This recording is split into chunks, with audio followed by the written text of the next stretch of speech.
La India María. El presidente de México quiso acabar con ella.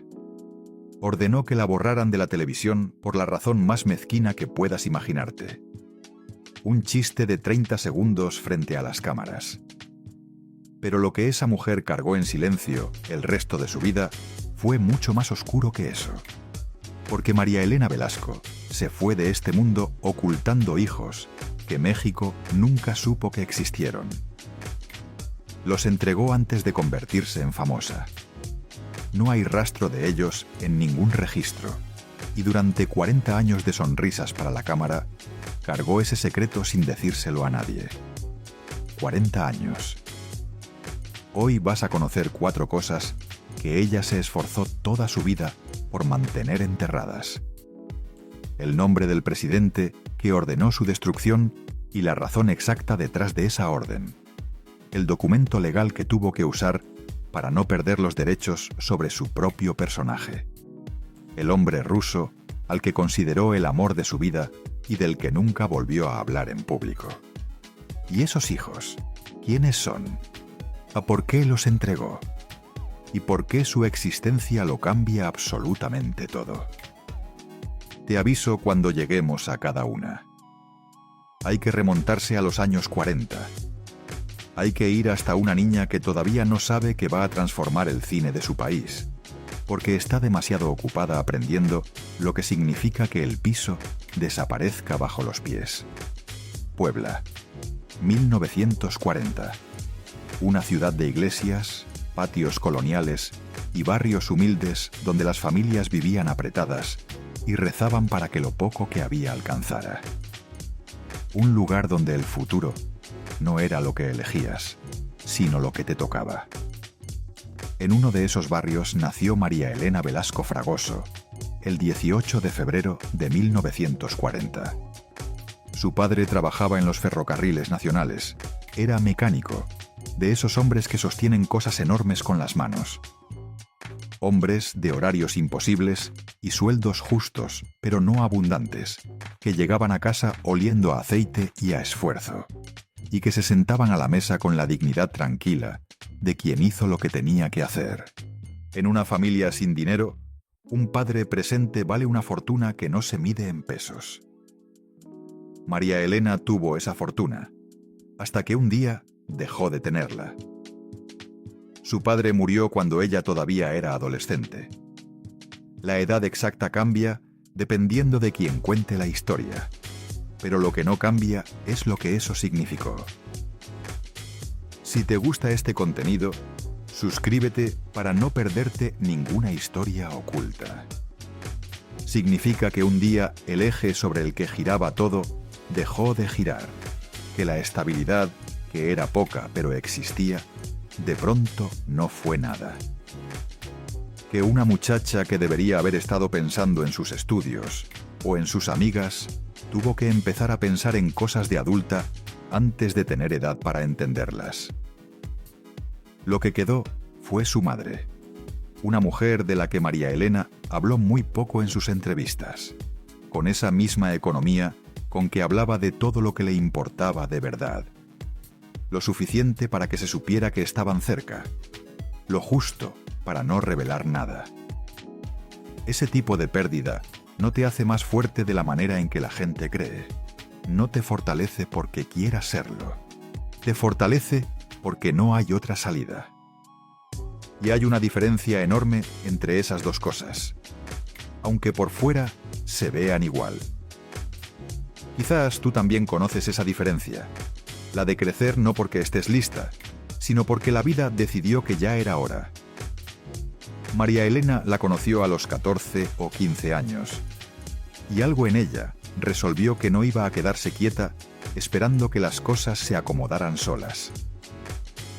Empezó a bailar.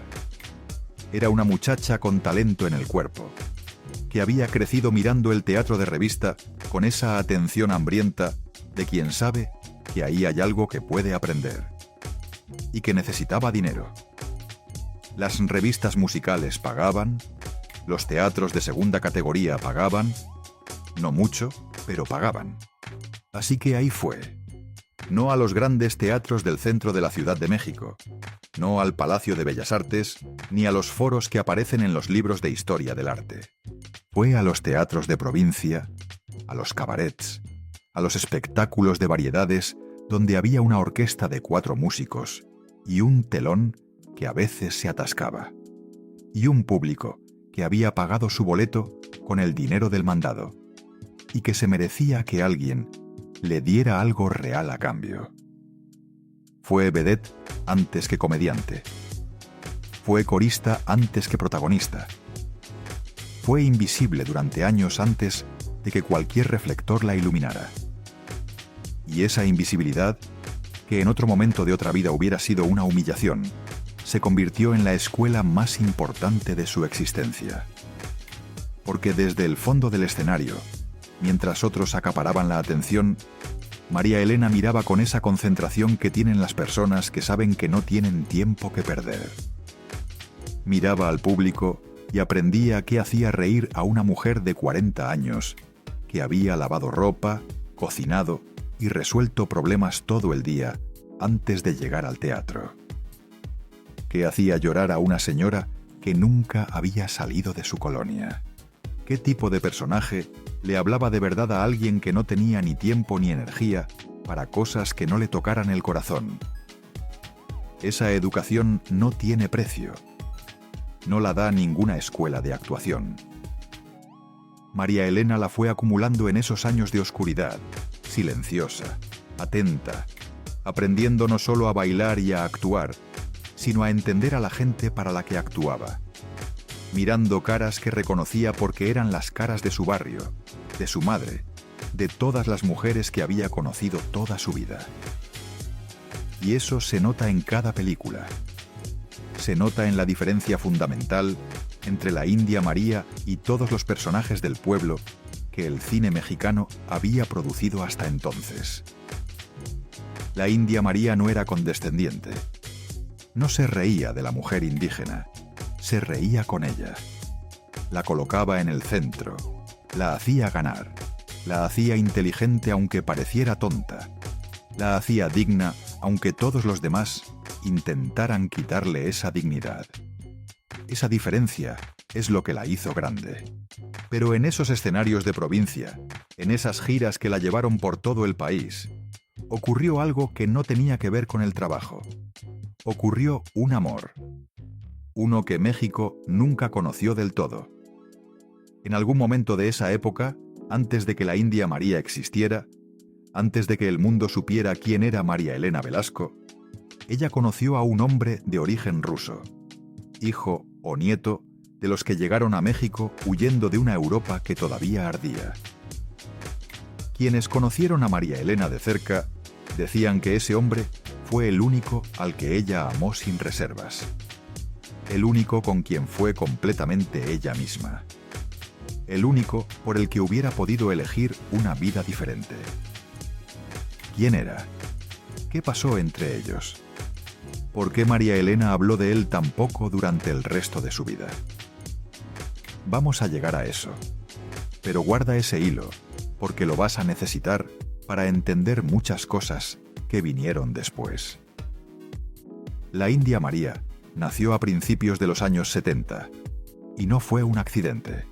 Fue una observación, una decisión construida con la inteligencia de alguien que llevaba 2 décadas mirando a su audiencia y que había visto algo que nadie más quería reconocer.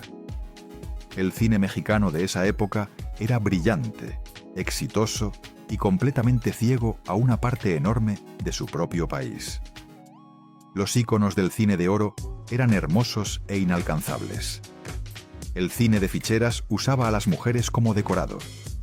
Y en medio de todo eso, millones de mujeres del pueblo llenaban las salas de cine sin verse nunca reflejadas en ninguna pantalla. María Elena decidió darles ese personaje. Una mujer indígena de Oaxaca, con sus trenzas, su huipil, su acento y sus modismos y su manera de ver el mundo, que los citadinos consideraban ingenua y que en realidad era una forma de sabiduría que ellos no sabían reconocer. Una mujer que llegaba a la ciudad grande y se encontraba con todo lo que la ciudad le aventaba encima. El racismo cotidiano, la explotación del patrón, la condescendencia de quienes se creían más, la burocracia imposible de un sistema diseñado para que la gente como ella no pudiera avanzar, y que al final, siempre, de una manera u otra, salía adelante. No con violencia, no con discursos políticos, sino con su propio modo de ser. Con una inteligencia disfrazada de ingenuidad que los que se creían poderosos nunca supieron reconocer como lo que era. Una forma de resistencia pura, una manera de sobrevivir sin rendirse. Ese personaje se llamó la India María. Y hay algo sobre su creación que muy poca gente sabe. El acento del personaje, esa manera de hablar que se convirtió en una de las marcas más reconocibles del cine mexicano, no fue inventado, fue observado. María Elena pasó semanas en mercados del estado de Oaxaca antes de comenzar a construir al personaje, escuchando, comprando cosas que no necesitaba para tener excusas de quedarse más tiempo, mirando cómo se movían las mujeres, cómo negociaban, cómo respondían cuando alguien las miraba de arriba a abajo. Lo que encontró ahí no fue ingenuidad. Fue algo mucho más sofisticado que la ingenuidad. Una forma de inteligencia que el mundo moderno no sabe reconocer porque no tiene el lenguaje para nombrarla. Y eso fue exactamente lo que puso en la pantalla. Lo que hizo con ese personaje fue algo que ningún discurso político había logrado. Mostrarle a México su propio racismo cotidiano en una pantalla de cine, sin que pareciera un sermón, sin que pareciera una denuncia, haciéndolo reír.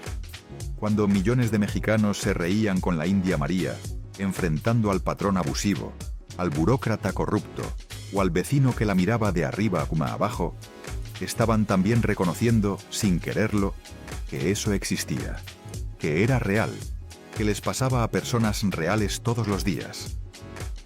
Esa es la política más efectiva que existe, la que no se anuncia como política. La primera película llegó en 1971. Tonta, pero no tanto. Y las salas se llenaron de una manera que nadie en la industria había anticipado. Las mujeres del pueblo se reconocieron en esa pantalla por primera vez en sus vidas. Se rieron con ella, no de ella, y salieron del cine sintiéndose vistas. Hubo algo que ocurrió en los cines de provincia en esas primeras semanas, algo que los cronistas de la época recogieron con sorpresa. Las mujeres del público, las que habían llegado con sus delantales de casa después de cocinar, las que habían venido con sus niños colgados de la falda, aplaudían dentro de la sala. No al final, durante la película. Aplaudían cuando la India María ganaba, cuando le respondía al jefe, cuando le decía no al político corrupto. Aplaudían como quien aplaude a una persona real, no a un personaje de ficción. Eso no pasaba en ninguna otra película mexicana de esa época. Y en el cine, eso tampoco tiene precio, aunque también tiene mucho precio. Los productores que no habían apostado gran cosa por el proyecto, vieron los números y quisieron más. Y ese momento exacto, el momento en que el dinero grande apareció, es el momento en que empezaron los problemas. Vinieron más películas. ¿Cómo no iban a venir? Las Juanas del Dinero, la presidenta municipal, donde la India María llegaba a gobernar un pueblo y desenmascaraba a los corruptos desde adentro. Nació para triunfar, donde el personaje cruzaba la frontera y se enfrentaba al sueño americano tal como era en realidad. El miedo no anda en burro. Cada título con su propio argumento, pero con el mismo ADN. El sistema aplasta, la India resiste, la India gana. Y en cada una de esas películas, la audiencia aplaudía en los cines, porque lo que veían en pantalla no era fantasía. Era lo que ellas vivían todos los días, pero con final justo. Lo que no veían era lo que costaba producir eso. María Elena en el set a las 5 de la mañana, revisando el guión que ella misma había escrito, discutiendo con el director, supervisando el vestuario, eligiendo el ángulo del collar de Shakira, rechazando el huipil que habían traído porque no era el correcto, no era el que ella había imaginado, negociando con el productor, que quería cambiar el final para que quedara más suave, menos comprometido, más fácil de vender a más públicos. Ella no lo cambiaba. Esa terquedad le costó contratos, le costó comodidades que otras actrices de su nivel daban por descontadas. Pero le dio algo que no tiene precio: la certeza de que cada película que firmó con su nombre decía exactamente lo que ella quería decir. Nadie se lo puede quitar, ni los derechos discutidos, ni el veto, ni el tiempo. La última película que hizo, El miedo no anda en burro, fue en 1997. Para ese entonces, llevaba 25 años siendo la India María. Un cuarto de siglo construyendo el mismo personaje, que seguía creciendo, que seguía siendo reconocible, que seguía llenando butacas, aunque la industria del cine popular mexicano estuviera cayendo a pedazos a su alrededor. 24 películas en total, 4 que ella misma dirigió. Pero lo que la industria nunca se esforzó mucho por difundir es lo que había detrás de esos números. Detrás estaba una mujer que escribió sus propios guiones, que compuso canciones para las bandas sonoras, que se involucró en cada aspecto de su propia obra con una profundidad que era, en todos los sentidos, la de una autora, no la de una actriz que ejecuta instrucciones. Una autora que además nunca cobró lo que le correspondía por serlo. Y sin embargo, en los créditos, en las entrevistas, en la manera en que la industria la presentaba, María Elena Velasco era principalmente la India María.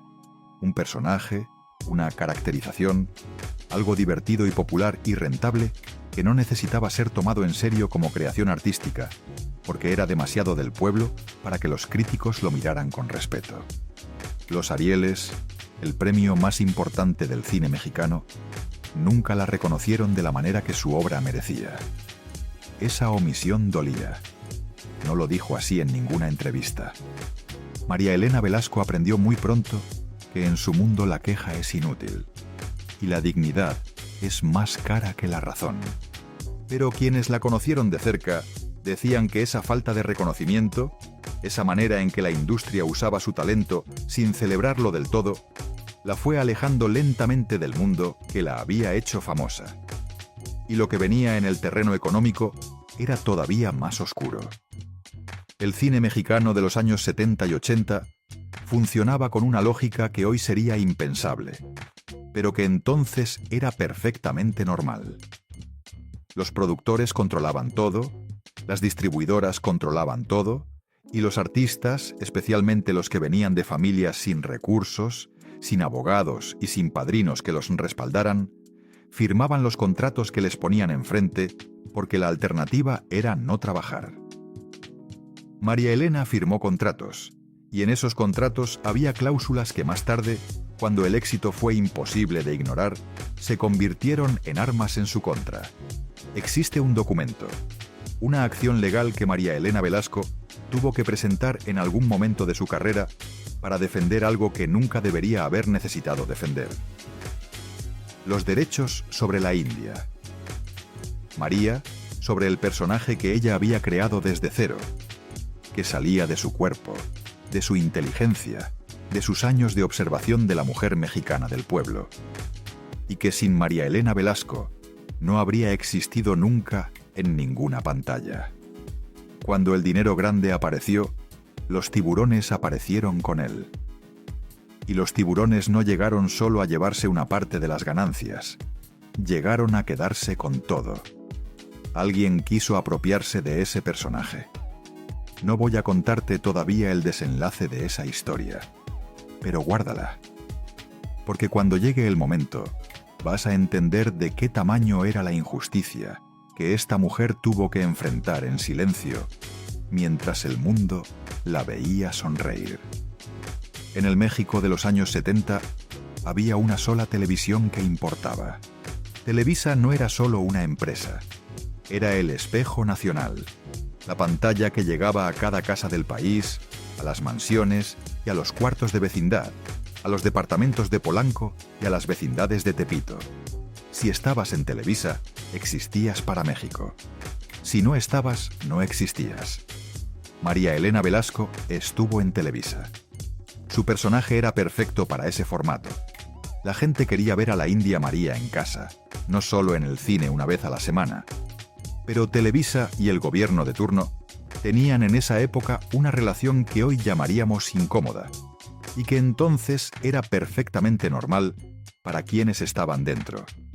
Los dueños de la televisora y los presidentes de la República se necesitaban mutuamente. La televisión necesitaba concesiones del Estado, permisos, protección. El gobierno necesitaba una pantalla que mostrara al país lo que le convenía mostrar y que callara lo que no. Era un acuerdo no escrito que todo el mundo en la industria conocía y que casi nadie mencionaba en voz alta, porque mencionarlo era también una forma de arriesgarse. En ese ecosistema, la India María funcionaba perfectamente. Era popular, rentable, querida por millones.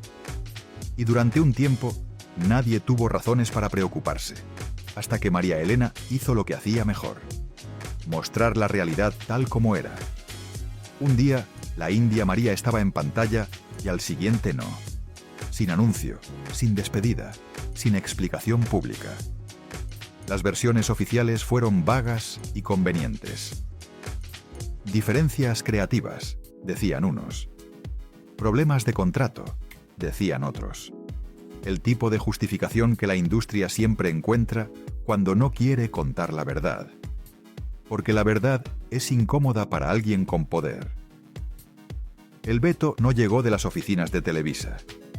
Llegó de Los Pinos, de la Presidencia de la República de México. María Elena Velasco había cometido el error imperdonable, o más bien el acto de valentía imperdonable, de burlarse de un presidente en turno en uno de sus shows televisivos. No con insultos, no con violencia, con humor, con esa forma que tenía la India María de sostener un espejo frente al poder y dejarlo verse tal como era. El personaje de la India María llevaba años siendo exactamente eso: un espejo que reflejaba la hipocresía del sistema político, la desigualdad económica, el racismo cotidiano, la corrupción de los que mandaban, todo envuelto en carcajadas, todo presentado con esa ingenuidad desarmante que hacía que la crítica llegara mucho más hondo que cualquier discurso político. Un espejo que muestra al poderoso como es en una pantalla vista por millones de personas, es un arma. Y el hombre que quedó en ridículo en esa pantalla tenía el poder para hacer que el arma desapareciera. Su nombre era José López Portillo, presidente de México de 1976 a 1982, recordado en la historia de este país fundamentalmente por dos cosas: por haber prometido, con esa solemnidad que tienen los políticos cuando van a traicionar, defender el peso como un perro, y por haber hundido la economía del país en una de las devaluaciones más brutales que México ha vivido, terminando su sexenio llorando en el podio y pidiéndole perdón a los pobres que había aplastado con sus decisiones. Ese hombre no toleró que una india del cine lo pusiera en ridículo frente a millones de mexicanos. Pero hay un detalle que hace la historia todavía más oscura. No fue solo al presidente a quien la India María puso en ridículo. Fue también a su esposa, Carmen Romano, una mujer conocida en el México de esa época por dos cosas: por su presencia constante en actos oficiales vestida de alta costura en un país que se hundía en la pobreza, y por sus aspiraciones artísticas que todos en la industria del espectáculo conocían y que nadie se atrevía a criticar en voz alta. Carmen Romano quería ser cantante, quería ser actriz, quería ser parte del mundo del espectáculo en un país donde su marido era el hombre más poderoso. Y esa combinación, la primera dama con ínfulas de estrella en un sexenio de crisis económica, era exactamente el tipo de contradicción que la India María sabía hacer explotar en 30 segundos. Lo hizo frente a millones de televidentes, con su acento de Oaxaca y su huipil bordado y esa cara de no saber nada, que era en realidad la cara de saberlo todo. La India María imitó a la primera dama, la imitó cantando, la imitó actuando, la imitó siendo lo que no era en un país que no se podía permitir sus caprichos. México se rió. López Portillo no. La India María, desde su escenario, sí se atrevió, porque eso era la India María. La voz que decía en voz alta lo que todos pensaban en silencio, la que se ponía la careta de la India ingenua para poder decir lo que la India lista tenía que decir. El veto fue total e inmediato. Y lo que es más revelador, nadie en la industria salió a defenderla. Nadie en Televisa dijo que aquello era un abuso. Nadie entre los productores que se habían enriquecido con sus películas levantó la mano. El silencio de los que te conocen y no te defienden duele diferente al silencio de los enemigos. Y durante los años que duró ese silencio impuesto, la India María desapareció de la televisión más importante del país. María Elena tuvo que sobrevivir con lo que tenía: el cine, las giras de teatro, los shows en vivo en teatros de provincia y en palenques que le abrieran las puertas, y una salida que nadie esperaba: Los Ángeles. Durante los años del veto, María Elena descubrió que su audiencia no estaba solo en México. Estaba también en California, en Texas, en Chicago, en cualquier ciudad de Estados Unidos donde hubiera mujeres mexicanas que habían cruzado la frontera cargando sus raíces y que encontraban en la India María algo que el nuevo país no les podía dar: verse a sí mismas en una pantalla. Llenó teatros en Los Ángeles cuando en México no podía salir en televisión. Eso dice todo sobre quién era el personaje y sobre quién era la mujer. La lealtad de un público que la siguió, aunque la pantalla chica le hubiera cerrado la suya. Piensa en eso: una mujer cuyo personaje representaba a millones de mexicanos, una artista que había llenado salas de cine durante una década, que había generado ingresos para productores y distribuidoras que nunca la protegieron cuando llegó el momento. Borrada de la televisión nacional porque se atrevió a mostrar al poder tal como era. Y para sobrevivir ese silencio, para seguir trabajando, para no desaparecer del todo, María Elena tuvo que callarse. Tuvo que seguir siendo la India María sin mencionar al hombre que la había silenciado. Tuvo que sonreír en las entrevistas y hablar de sus películas y hacer que todo pareciera normal. Una careta sobre otra. ¿Qué harías tú en esa situación? ¿Cuántas veces puedes ponerte la careta antes de que se te pegue a la cara? Pero lo que vino después del veto fue algo que incluso María Elena, con toda su experiencia y toda su inteligencia para sobrevivir lo que la vida le mandaba, no había anticipado del todo, porque mientras el poder la callaba desde arriba, la industria la atacaba desde dentro. Y aquí llega el documento que te prometí al principio. Las distribuidoras cinematográficas mexicanas habían ganado fortunas con las películas de la India María. Fortunas que en su mayor parte nunca llegaron a las manos de quien las había hecho posibles. Y en algún momento de ese enriquecimiento silencioso, algunos de esos distribuidores llegaron a una conclusión que hoy parece imposible, pero que en ese México era perfectamente realizable: que el personaje no le pertenecía del todo a quien lo había creado, que la India María era de alguna manera también de ellos. María Elena Velasco tuvo que pelear en los tribunales por los derechos sobre su propio personaje. Por la India María. Por la mujer de trenzas y huipil y collares de Shakira que había salido de su cabeza y de su historia. Por algo que sin María Elena Velasco no habría existido en ninguna pantalla, de ningún cine, de ningún pueblo de México. Imagínate eso. Imagínate haber sobrevivido los contratos abusivos, el veto presidencial y la falta de reconocimiento artístico, y que entonces alguien llegue con un papel firmado y te diga que lo que construiste también es de ellos, que tienes que pelear para no perderlo. La batalla legal fue larga. Los detalles exactos, las fechas, los nombres de los abogados y los jueces, María Elena se encargó de que no fueran del dominio público. Esa era su manera de manejar las guerras más duras. En silencio, sin darle al enemigo el placer de verla herida. Lo que sí se sabe es que salió del otro lado con lo que era suyo. Y lo que hizo con esa victoria dice mucho de quién era. No dio entrevistas celebrando. No habló del proceso ni de los que habían intentado quitarle lo suyo. Publicó una nueva película y siguió trabajando, como si recuperar lo que siempre había sido suyo no fuera una victoria, sino simplemente la corrección de una injusticia que nunca debería haber ocurrido. Eso no es humildad. Eso es algo más difícil que la humildad. La decisión de no darle al enemigo ni siquiera el placer de verte celebrar que no te destruyó. Pero a un precio. Durante esos años de pleito, circularon por el país copias piratas de sus películas, casetes de mala calidad reproducidos en masa que se vendían en los mercados. Y las distribuidoras que estaban en el pleito los permitían o no hacían nada para detenerlos. María Elena, que no recibía un peso de esas copias, veía cómo su trabajo seguía llegando al público mientras el dinero llegaba a otros. En una entrevista de esa época, la única vez que habló del tema de manera directa, dijo algo que quedó grabado en quienes la escucharon.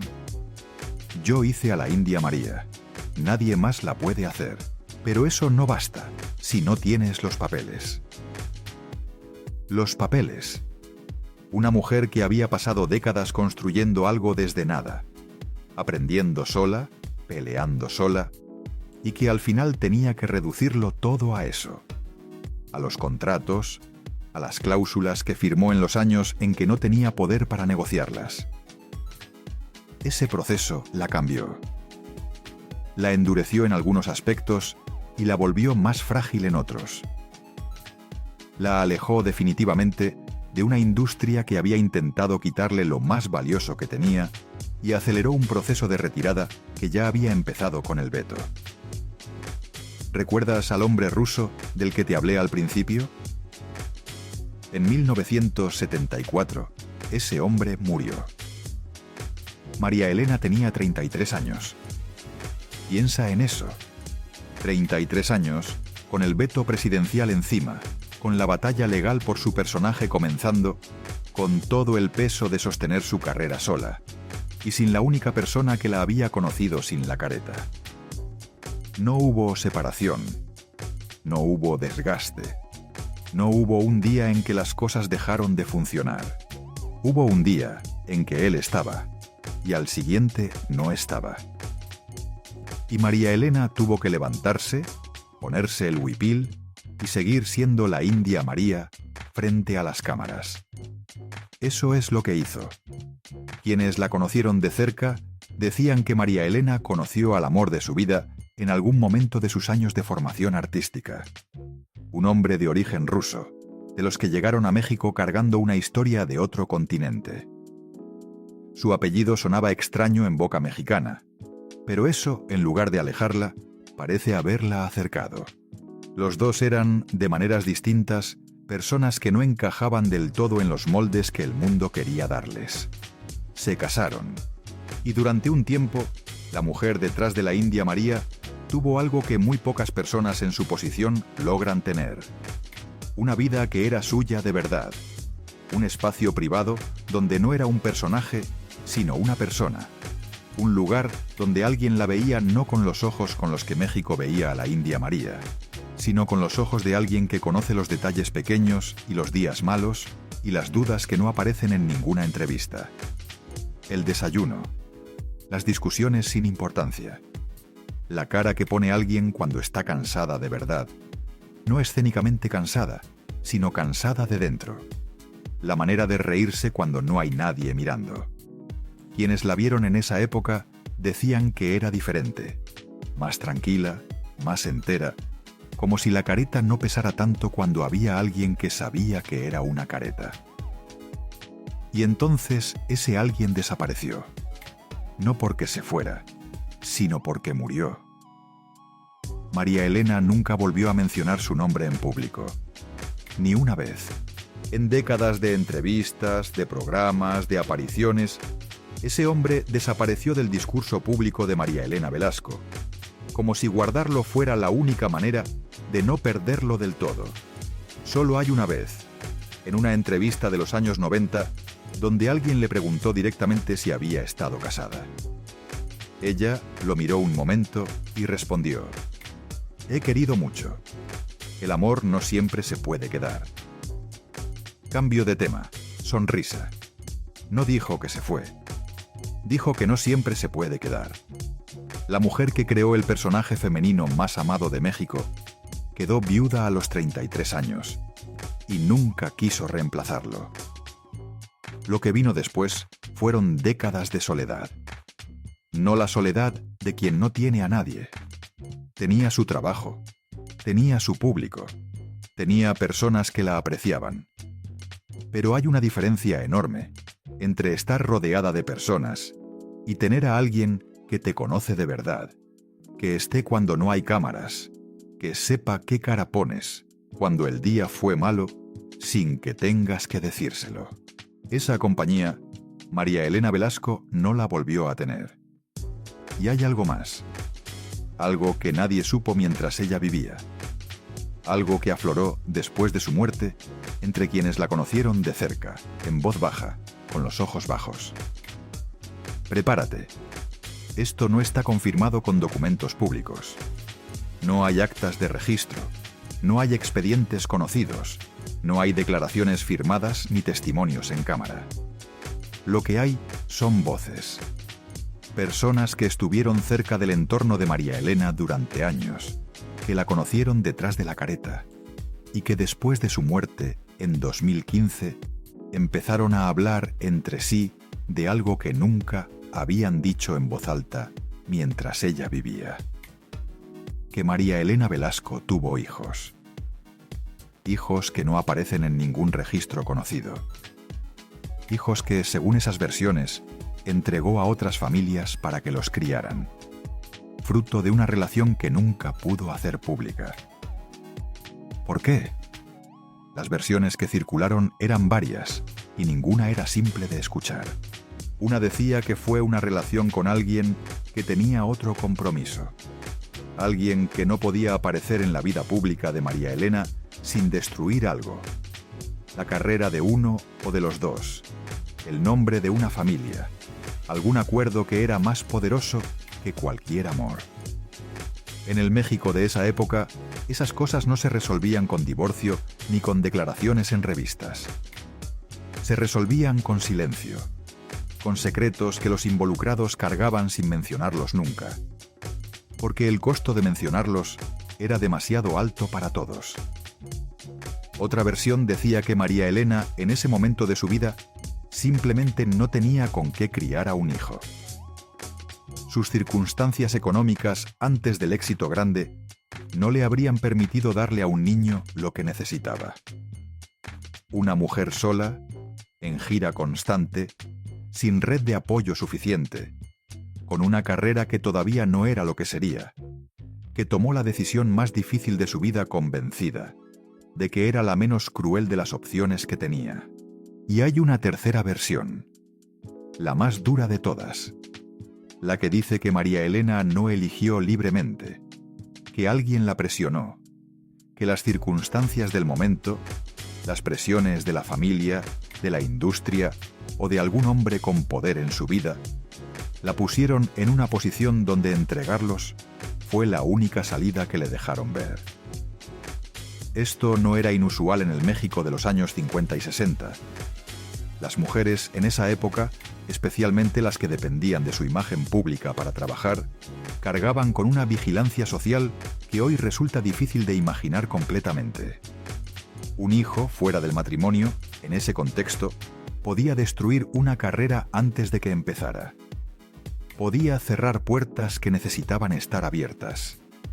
Podía convertir a una mujer en el tipo de persona de la que los patrones, los productores, los dueños de los teatros preferían no saber nada.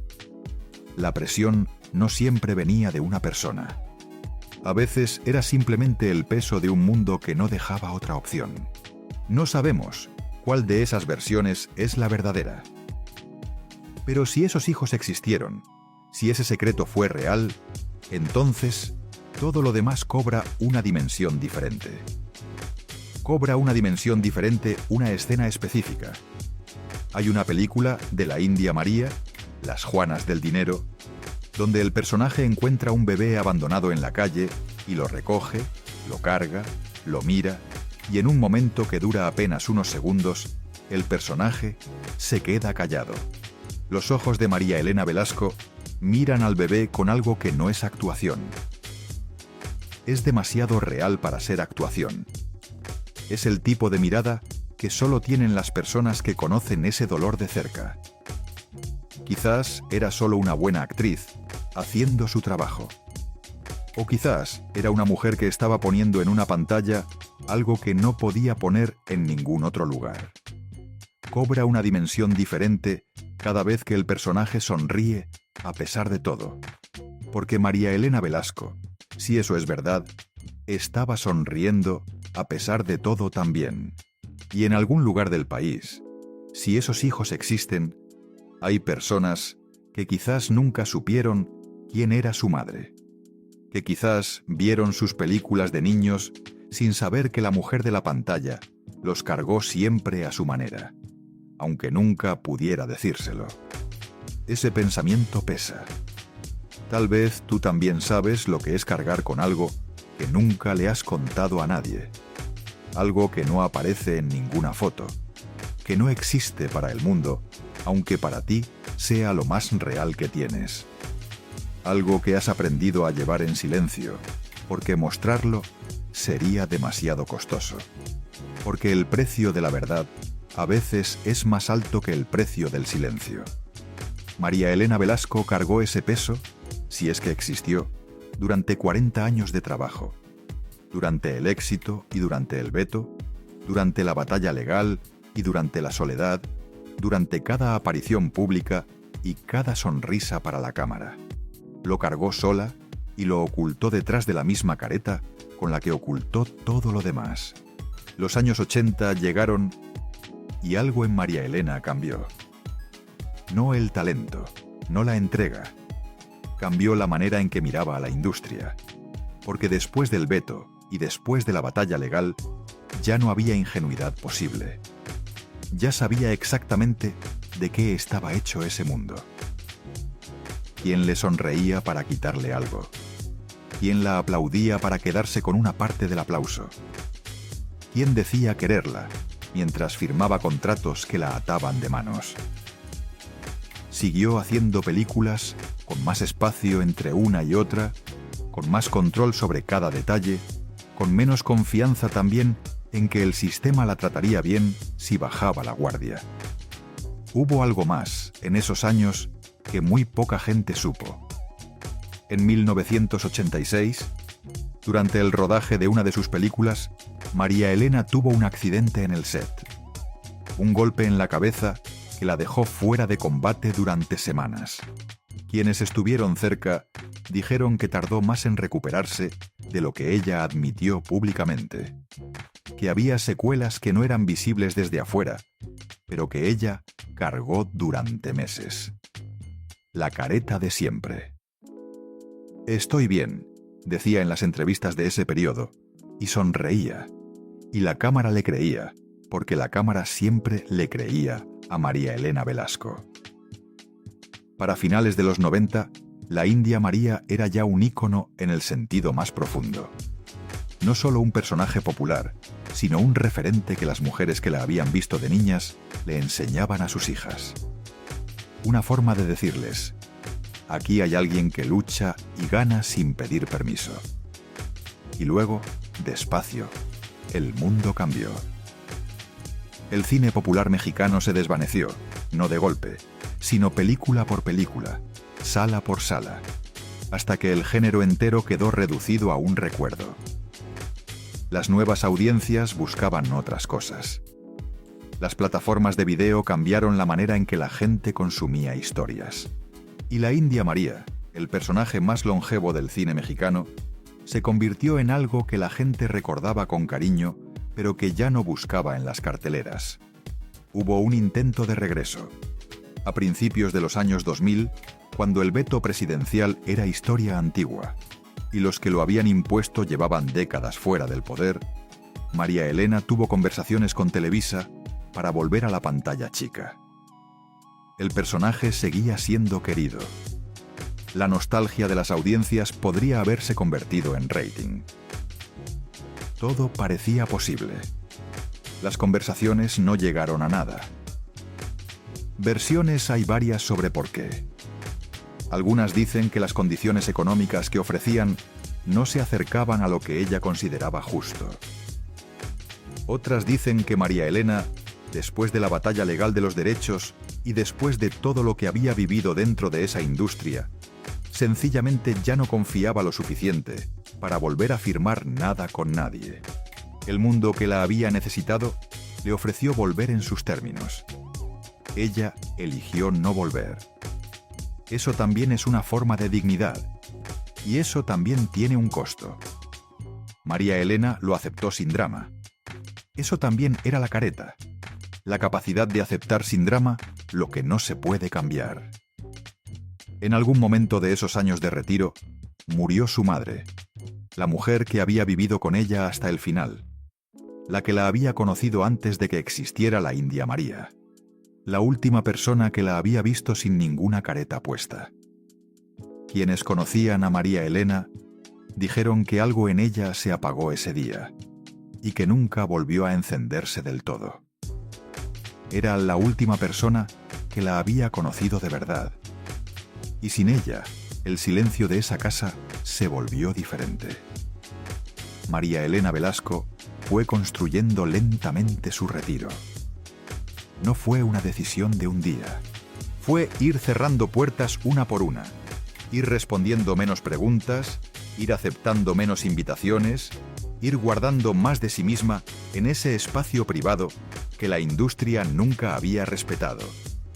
Su casa en la Ciudad de México se fue convirtiendo en su mundo. Una casa sencilla en la colonia del Valle, en una calle sin guardias en la puerta ni asistentes corriendo de un lado al otro. Desde fuera, la casa de cualquier señora de clase media. Desde dentro, algo diferente. Los trajes de la India María colgaban en los roperos, impregnados de naftalina y de décadas de trabajo. El huipil bordado que había usado en 20 películas, los collares de Shakira en su caja de madera, las fotografías de los rodajes cubriendo paredes enteras, una imagen de ella con Mario Moreno Cantinflas, firmada en 1972. Otra del set de su primera película, cuando todo era todavía posible y todavía incierto.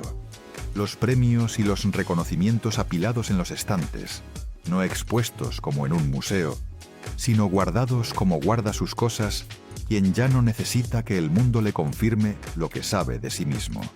En esa casa, María Elena Velasco fue libre de una manera que nunca pudo serlo completamente en público. Libre de ser solo ella, sin la careta, o con la careta más liviana al menos. Y entonces, su cuerpo le dijo algo que no quería escuchar. Nadie sabe exactamente cuándo lo supo. En qué momento María Elena Velasco se sentó con la noticia de que estaba enferma y tomó la decisión de qué iba a hacer con esa noticia. Pero la decisión fue clara: no decírselo a nadie, o casi a nadie.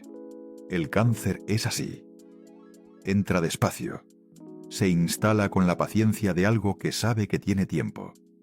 Y va cambiando cosas de adentro hacia afuera con esa crueldad específica de las enfermedades que avanzan en silencio, que no hacen ruido hasta que ya es demasiado tarde para no hacer ruido. María Elena lo sintió, lo supo y puso la careta. La misma careta de siempre, la que había usado durante décadas para protegerse de un mundo que quería lo que ella producía, pero que no siempre quería saber lo que le costaba producirlo. En 2014, la Cineteca Nacional organizó un homenaje a su obra, una retrospectiva de sus películas, el tipo de reconocimiento institucional que debería haberle llegado décadas antes y que llegó cuando ya era tarde para que le cambiara algo importante. María Elena fue. Quienes estuvieron ese día dijeron que llegó sola, sin asistente, sin representante, en un coche sencillo que ella misma había pedido. Que subió al escenario caminando despacio, con esa economía de movimiento que tiene el cuerpo cuando está peleando algo que nadie más puede ver. Que se paró frente al micrófono y miró al público durante unos segundos antes de hablar. Y que lo primero que dijo fue: «Ya era hora». 2 palabras cargadas de décadas, pronunciadas sin rabia, sin amargura, con esa dignidad tranquila de quien ya no necesita que el mundo se disculpe, pero que tampoco va a fingir que no pasó nada. El público le dio una ovación que duró varios minutos. Ella esperó a que terminara. Sonrió. Esa sonrisa que era también la careta, que era también ella misma, que para ese entonces ya no se podían distinguir completamente. Y dijo una cosa más, antes de retirarse del escenario. La India María no me pertenece solo a mí. Les pertenece a todas ustedes. Yo solo puse el cuerpo. Después del homenaje, cuentan que se quedó un rato entre el público, que varias mujeres se le acercaron a darle la mano, que a algunas las abrazó, que había una señora mayor que lloraba sin poder explicar bien por qué, y que María Elena le sostuvo las manos un momento y le dijo algo al oído que nadie más escuchó. Nunca se supo qué fue. Esa fue su última aparición pública importante. Quienes la vieron en los meses siguientes decían que algo había cambiado, que se cansaba con facilidad, que había algo en su mirada, una sombra que antes no estaba, que no correspondía al cansancio normal de los años, sino a algo más concreto. Pero María Elena era demasiado buena actriz, demasiado experta en ponerse caretas, para que cualquiera que no la conociera de cerca pudiera ver lo que había debajo. La careta aguantó hasta el final. ¿Recuerdas esa casa? Los trajes en los roperos, las fotos en las paredes, los premios apilados en los estantes. Ahora imagina esa casa con una mujer enferma adentro que no quiere que nadie lo sepa. El silencio debió sonar distinto ahí adentro. No el silencio tranquilo de quien eligió la quietud, sino el silencio de quien carga algo solo porque no encuentra otra manera de cargarlo. Esa fue la última habitación de la vida de María Elena Velasco. El 24 de marzo de 2015, María Elena Velasco Fragoso murió en la Ciudad de México. Tenía 74 años. Murió en esa casa sencilla de la Colonia del Valle. No en una clínica privada, no en un hospital rodeada de equipos y monitores y enfermeras de turno. En su casa, entre sus cosas, entre los trajes y las fotos y los reconocimientos apilados, en el único lugar del mundo donde no tenía que ser la India María si no quería serlo. Murió en el mismo silencio con el que había vivido los últimos años, sin comunicados de prensa, sin avisos previos, como quien cierra una puerta con cuidado para no despertar a nadie. La noticia llegó a los medios y México se detuvo un momento.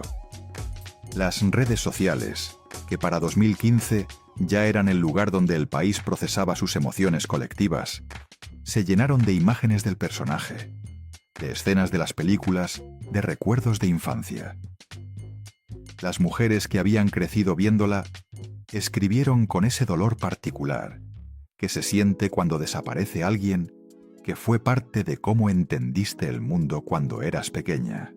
No como desaparece una actriz, sino como desaparece alguien de la familia. Hubo mensajes de personas que no la habían visto en pantalla desde niñas, de mujeres del pueblo que decían que ella les había enseñado que una como ellas también podía ser la protagonista, de hijos que le escribían a sus madres. ¿Te acuerdas cuando veíamos a la India María? Todo eso era verdad. Y detrás de toda esa verdad había otra que casi nadie escribió, porque casi nadie la sabía del todo. Que México no supo cuidar a la mujer que creó ese personaje. Que la industria que se enriqueció durante décadas con su talento nunca la protegió cuando llegó el momento de protegerla. Que el sistema que la silenció cuando habló demasiado fuerte nunca le pidió disculpas. Que la batalla legal por su propio personaje la libró sola, sin que nadie saliera a defenderla públicamente, sin que ningún gremio se pronunciara. Que los secretos que cargó durante décadas los cargó sin que nadie se los aligerara. Que la figura más taquillera del cine popular mexicano murió en una casa modesta de una colonia tranquila, lejos del brillo que otros construyeron usando su nombre. Hay algo que pasó el día de su muerte que no aparece en los grandes reportajes, pero que quienes lo presenciaron no olvidaron. En varios mercados de la Ciudad de México y de las ciudades del interior del país, las mujeres que vendían en los puestos pusieron la radio o el teléfono para escuchar las noticias, y cuando llegó el anuncio, algunas se detuvieron. Dejaron lo que tenían en las manos, guardaron silencio un momento. No lloraron, o no todas. Lo que hicieron fue algo diferente. Se miraron entre ellas con esa mirada que no necesita palabras, la que dice «ya sabes», la que dice «era de las nuestras». Ningún comunicado oficial, ningún homenaje institucional, ninguna cobertura de televisión captura lo que fue eso. Ese momento en los mercados. Ese silencio de 30 segundos entre mujeres que no se conocían, pero que compartían algo que no tiene nombre exacto en ningún idioma. La conciencia de que había desaparecido alguien que las había visto cuando nadie más las veía. En su entierro asistieron pocas personas. La familia, algunos amigos de toda la vida, algunos nombres del medio artístico que llegaron en silencio, sin cámaras, sin declaraciones para la prensa. El tipo de despedida íntima que ella hubiera querido, aunque el mundo le hubiera dado una muy diferente si se lo hubiera permitido. Había una señora que llevaba flores y que no conocía a nadie del entorno. Una de esas mujeres que simplemente llegó porque necesitaba llegar. Se acercó al féretro y dijo en voz alta lo que todos pensaban. «Gracias por hacernos reír cuando no teníamos para más». Nadie respondió. No hacía falta. Después de su muerte, los trajes de la India María, el huipil bordado, los collares de Shakira, el rebozo de lana, los vestidos de los rodajes, fueron donados a un archivo cultural del país. No a un museo de fama internacional. A un archivo. El lugar donde van las cosas que una sociedad reconoce que son importantes, pero que no sabe todavía bien cómo honrar. Ahí están, en cajas sin luz, embalados con papel de seda, catalogados con números. El huipil que usó en la primera película tiene un número de inventario. Un número de inventario para el traje que usó la mujer que hizo reír a México durante 45 años. La casa de la Colonia del Valle fue vendida. Otra familia vive ahí ahora. Una familia que no sabe, o quizás sí sabe, que en esos cuartos ocurrió algo que no deja rastro visible, pero que se queda pegado a las paredes de las casas donde vivió alguien que cargó demasiado. El huipil está en el archivo. La casa tiene nuevos dueños. Y México sigue sin haber hecho la película que cuenta la verdad completa de la mujer que había detrás de la India María. Esa película no existe. Este video es lo más cerca que vamos a llegar. 45 años de un solo personaje. 24 películas, 4 que dirigió. Guiones que escribió, canciones que compuso. Una batalla legal para no perder su propia criatura. Un veto presidencial sobrevivido. Un amor que la muerte le arrancó a los 33 años. Secretos que se llevó consigo. Y una careta que nunca se quitó del todo frente al mundo. La India María era una careta. Es verdad. Pero hay algo más que eso. Las caretas no solo ocultan, también protegen. Y hay personas que necesitan una careta no para engañar al mundo, sino para poder seguir de pie en él, para salir cada mañana y trabajar y crear y dar, a pesar de todo lo que cargan adentro. La India María fue para María Elena exactamente eso. Una manera de estar en el mundo cuando el mundo no le dejaba muchas otras maneras de estar.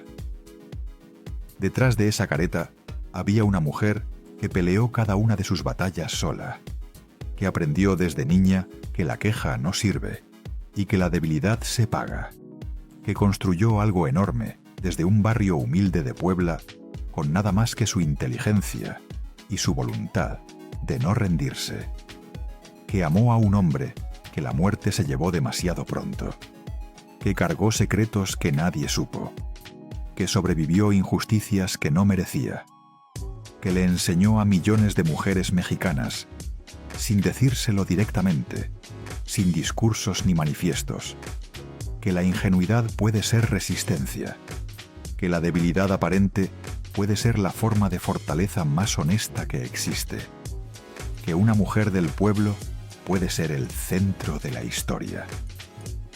No el decorado, no la víctima, el centro.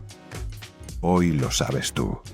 Si llegaste hasta aquí y conociste a la India María cuando eras chica, si ella fue parte de tu infancia, si te hizo reír en algún momento difícil, escríbelo en los comentarios.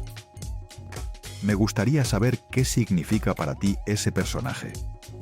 ¿Qué te dejó? Y antes de que te vayas, necesito contarte algo más, porque esta historia me dejó pensando en eso. En la gente que carga secretos, en los que saben algo y no lo dicen, en el precio que tiene el silencio. María Elena Velasco se llevó los suyos a la tumba. Pero hay alguien más en este mismo México del espectáculo que cargó un secreto diferente. Uno que no era sobre su propia vida, sino sobre un crimen. En 1999 asesinaron a Paco Stanley en plena Ciudad de México, en plena luz del día, frente a un restaurante y delante de testigos. Uno de los conductores de televisión más queridos del país. Un hombre que también hacía reír a México, aunque de una manera muy distinta a la de la India María. El caso se cerró en falso, se reabrió y volvió a cerrarse. Pero lo que casi nadie sabe es que el chofer de Paco Stanley